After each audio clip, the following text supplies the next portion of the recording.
Has racism become better or worse since 1994? Have we really changed our attitudes, or have we become better at hiding them? Is South Africa still a safe place for racists? Let's get started.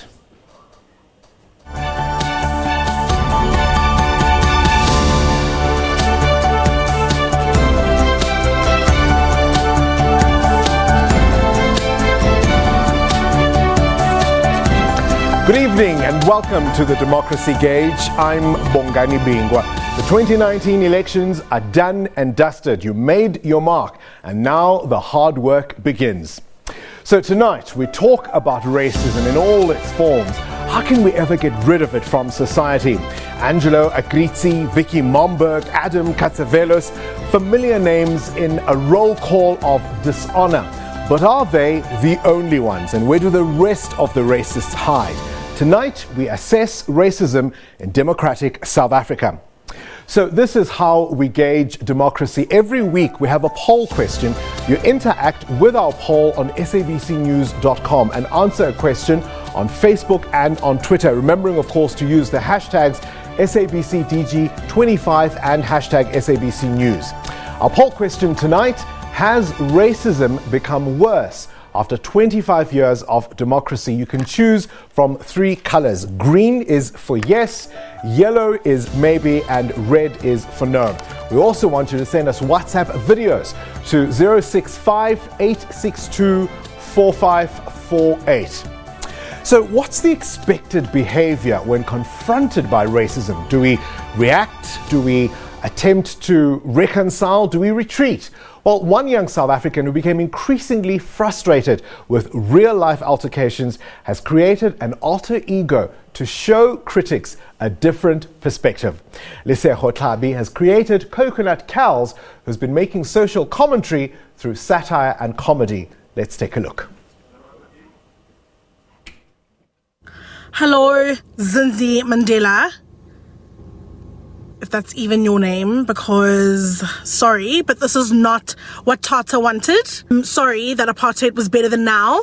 Sorry that we had more space and more houses and no one complaining about land. Sorry, we prefer those days where we could just get jobs without them all going to unqualified blacks. Tata was a nation builder, and you are tearing the nation apart tweet by tweet, land by land. And Mandela was a peaceful man. Well, I mean, in apartheid, he was a terrorist. And then we were all like, yikes. He must go to jail. But then he came out, and then he was a beacon of peace. And why haven't you been fired yet? Actually, no, this is unacceptable. Siri, get me Denmark on the phone. Actually, I'm going to go directly to the Danish embassy. Yeah. Well, first I want to get it Danish, because now I can't stop thinking about it.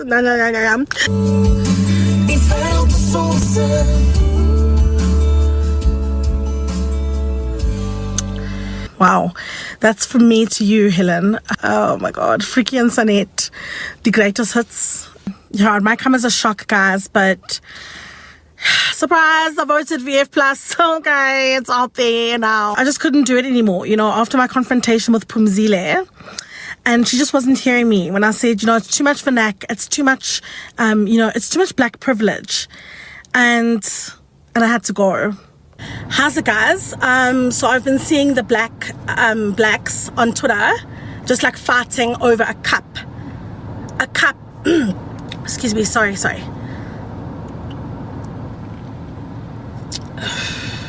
I actually bought my helper a beautiful cup from the Rosebank Market, and it's even in ceramic because she uses it in her house, in her kaya. And I said, you know what, you must feel like this is your kaya because you live here all the time.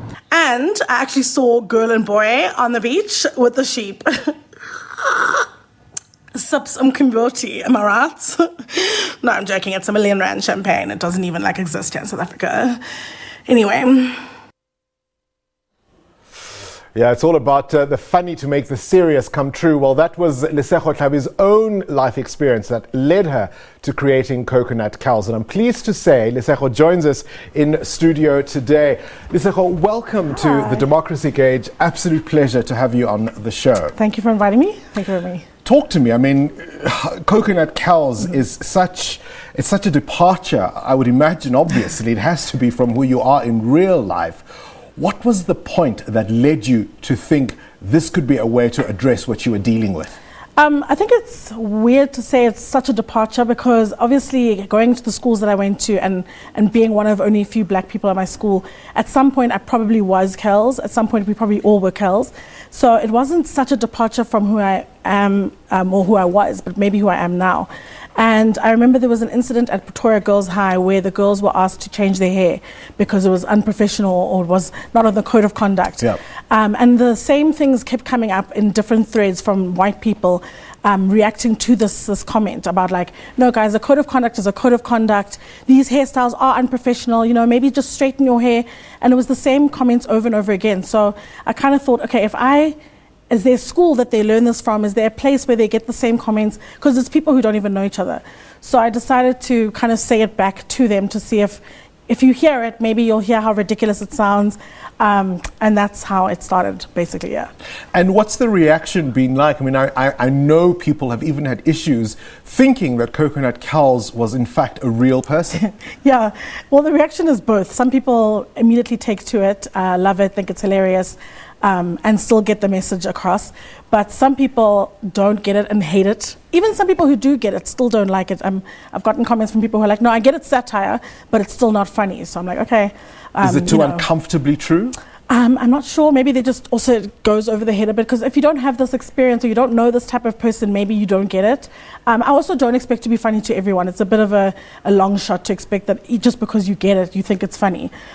So I'm not really concerned about people who don't get it. But the hate was a lot. After a certain video on another channel, it was quite intense. So that was a bit confusing to me just because it was coming from black people who I thought like, you guys should get it. It's for you.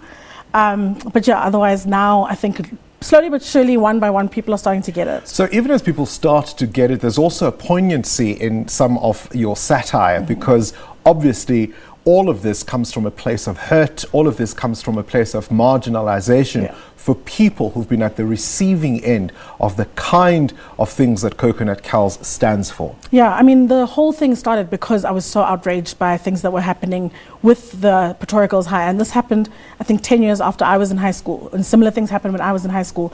So for me, it was just like, how are the same things still happening in these schools and how are we letting them get away with it?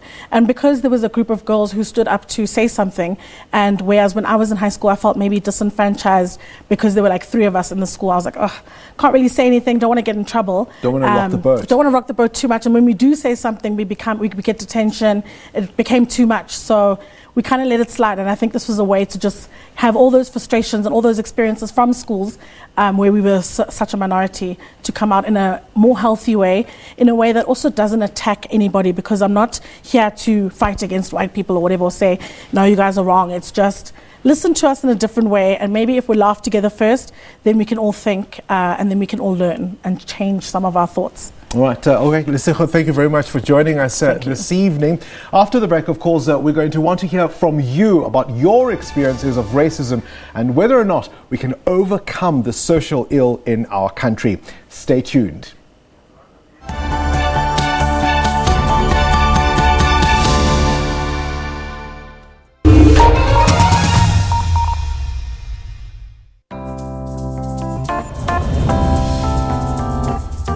Hello and welcome. I'm your host, and I'm not alone.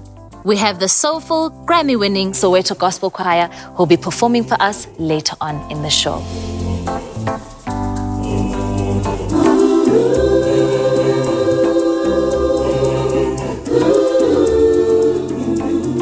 Your insurer shouldn't decide whether you can add ubabizala, umzala, or even umamizala to your funeral plan. The Outsurance Funeral Plan lets you build your cover with benefits that suit your needs. Choose cover between 30 and 100,000 Rand. Add family members and select cash benefits important to you, like transport, catering, after tears, a tombstone, or a marquee. The way he proposed the assurance thing to me, like, it was very fantastic. The approach was nice and smooth, so it didn't take even long. Only 193 Rand a month for 75,000 cover. The pause and play feature is very important. I can pause for 3 months if I have financial difficulties, and then I can proceed without starting afresh from the beginning. At Outsurance, we base your premiums on your unique profile to offer you the cheapest premium we can. You can get 50,000 Rand worth of funeral cover for on average just 4 Rand a day from Outsurance Life.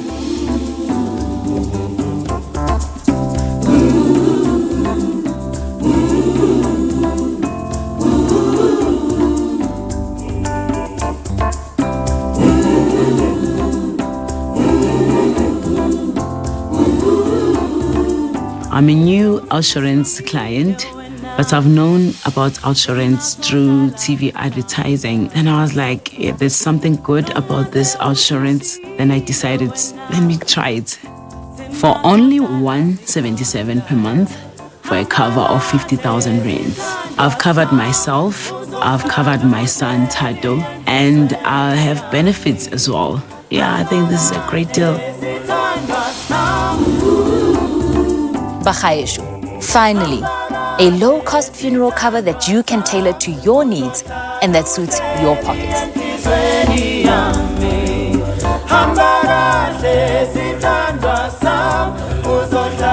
SMS quote to 44506 or visit outsurance.co.za to complete a free quote on a funeral plan tailored to suit your needs and budget.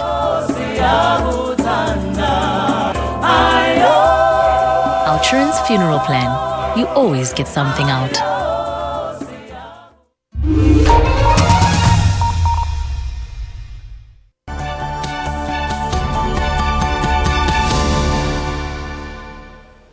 Welcome back. It's all about you here on the Democracy Gauge. Now, the People's View allows you to interact with us and share your views. Let's find out some of the comments that have been coming through on social media. We'll start with Facebook. Thabo Kekana says it does not exist among people who have a relatively higher IQ. I don't want to talk about the others, he says. Shade there. Mneti Simkula says, no, we have a problem of racists in this country. I think if we can respect and understand one another, we can take this country to another level. So that's what people are saying on Facebook. On Twitter, some of the tweets that have come through.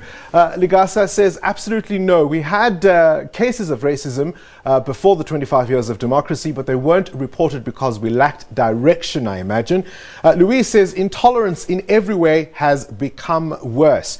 So those are some of the comments coming through on social media. We've also, of course, asked you to send us WhatsApp videos. Here's some of what you had to say. Yebo msakazi ikhona isasekhona yona racism emzansi nokuba ingekho wesi kangaka njengakuqala but yona isasekhona.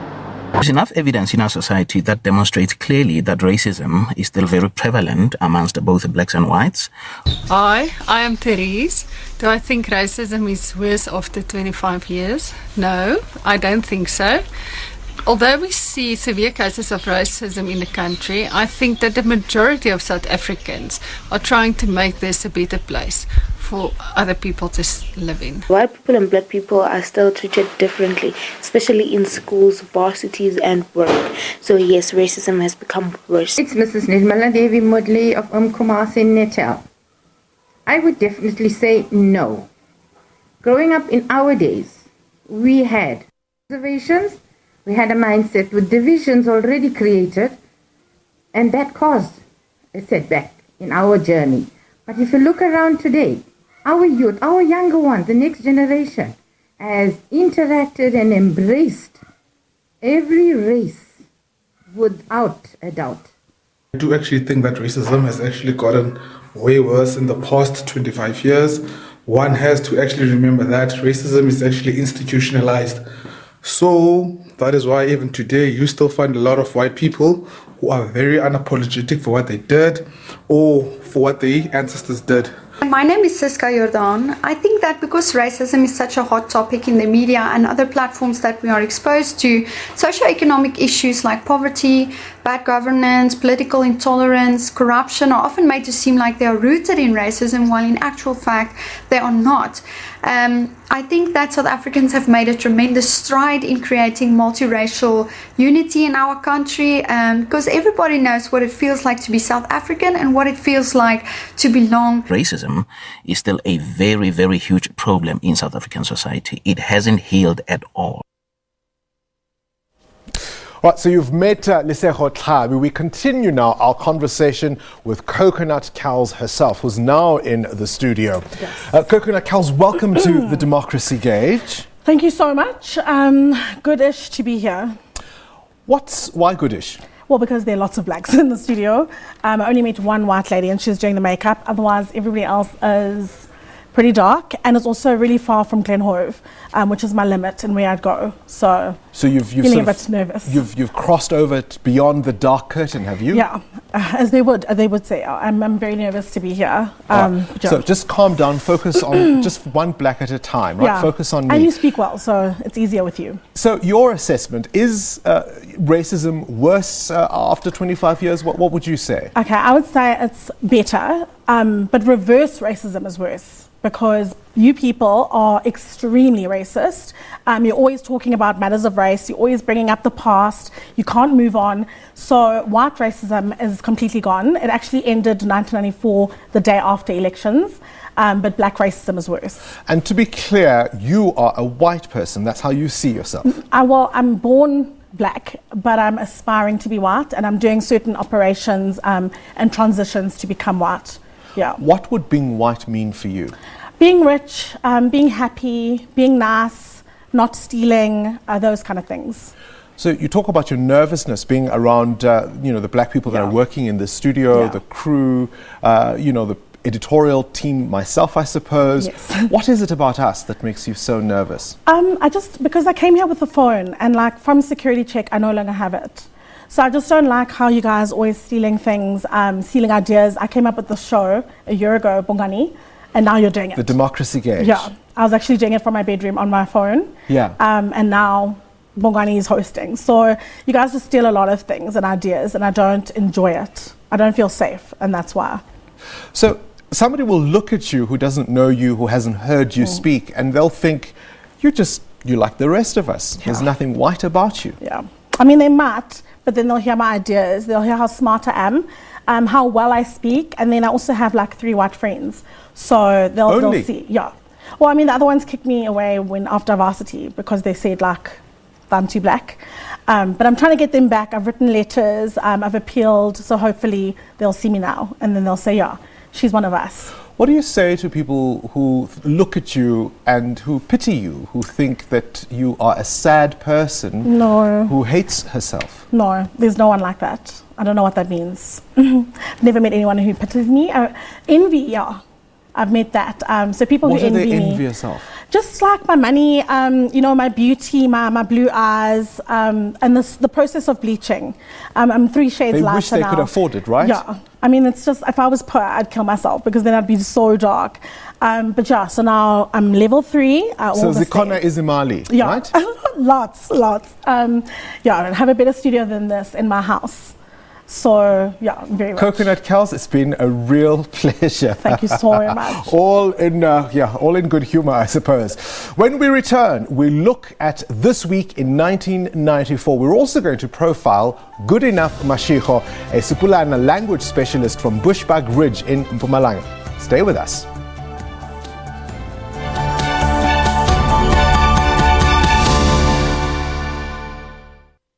SABC is the official broadcaster of AFCON 2019, Africa's beautiful story.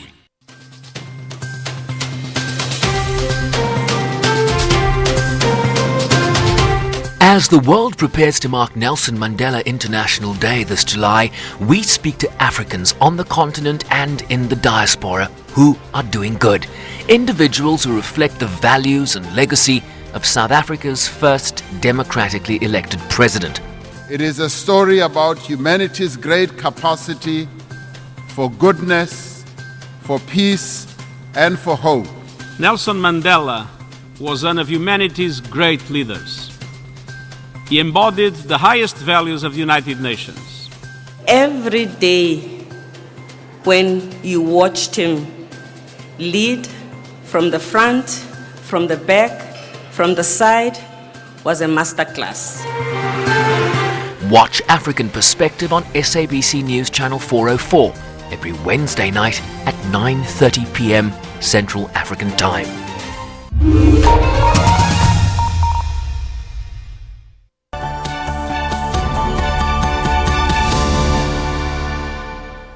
So as Democracy Gauge reviews our 25 years of democracy, we also dig deep into the SABC's archives to reflect on just how far we have come. So this week in 1994, the then Finance Minister Derek Keyes resigned and a former banker, Chris Liebenberg, took his place.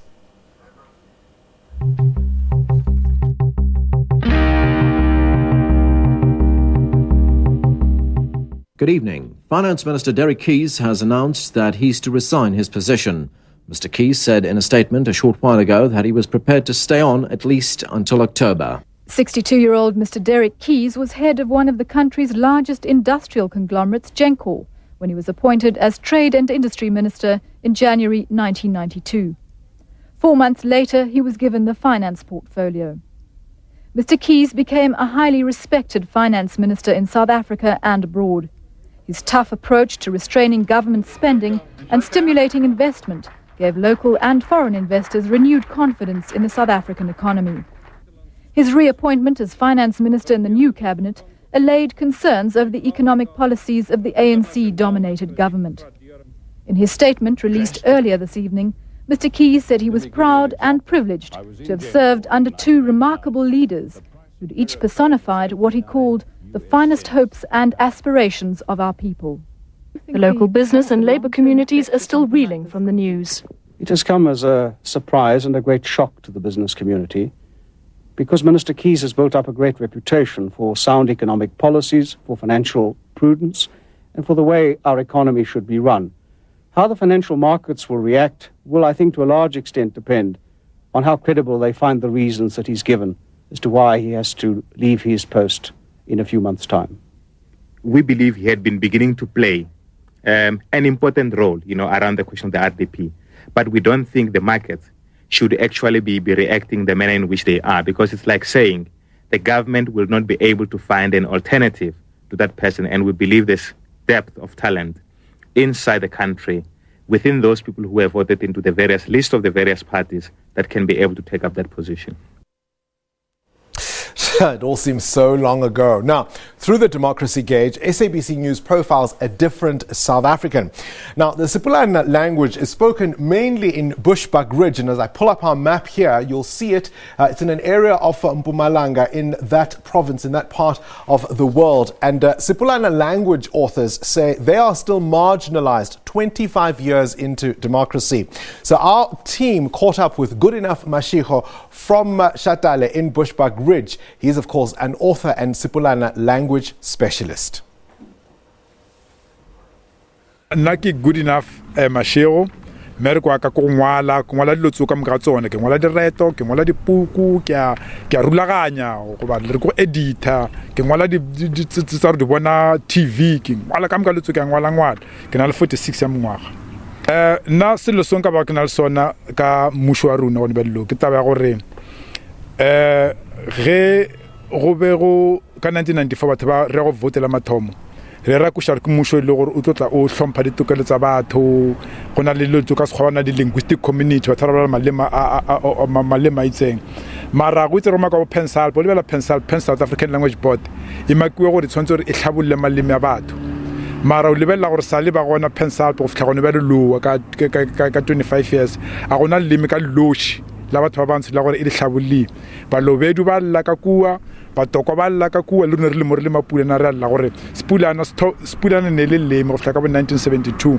ge ba maka leboa ba ra go sana le ba re ke spulelo se motwana ya Spade go thoma 1994 go fitla gone bjalo re alla re kokota kuwa parlamenteng ku a gona na go le gore musho e wa re le thetselene gore na lune le mlalone le kwala le so rune phela nna ga ka ge ba re ditokelo tokela mathomo e fiwa go sepidi se sengwana ke tokelo ya leme ke ka baka lo le dimtsa ka leme la dimtsa le tsone ba disana ka leme la tsona la dimtsa dinonyana ka leme la dinonyana ke so nna ka re go ra gore go thoma ba dilo sekolong bana ba rona batlogolo ba rona ba tlo chuta maleme la bona so ba re ke mother tongue mmusho ko fa yo ye sotho yo akere lebaka la gona ke shinya ke fa yo ka baka la gore re le mogatlo wa bangwadi ba mapulana re ra gopela sekwetsenyana bana fela ba re gopola mo dikwetseng gore nakwana le re gona re ka tshwana gore re berekise tšhelete go tlhabola leme la rona so go shupetsa re ba nyaka go maka re fora re ba bele sebete ba tshele go mmelo ba sa fo tswela pele ba fema mo godimo ka re ba tšhaba go tshelela ka kusoko ba fa yo. So Good Enough has chosen yellow. Before we say goodbye, let's take a look then at what you have chosen. There it is, the results on your screen. 13% of you saying yes, that is the answer. That's of course maybe is the one in yellow, and of course red is of course most of you saying no, 34%. Thank you for watching. Join me, Bongani Bingwa, until the next time, next Tuesday. Ubusuku benzolo. Good night.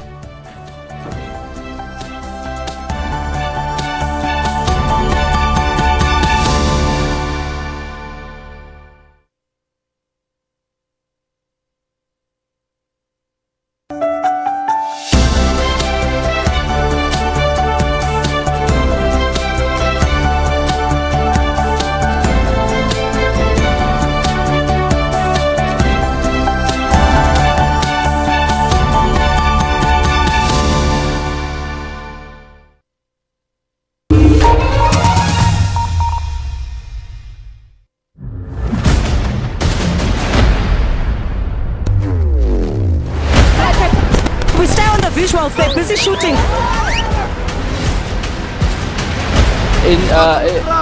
We drove around this.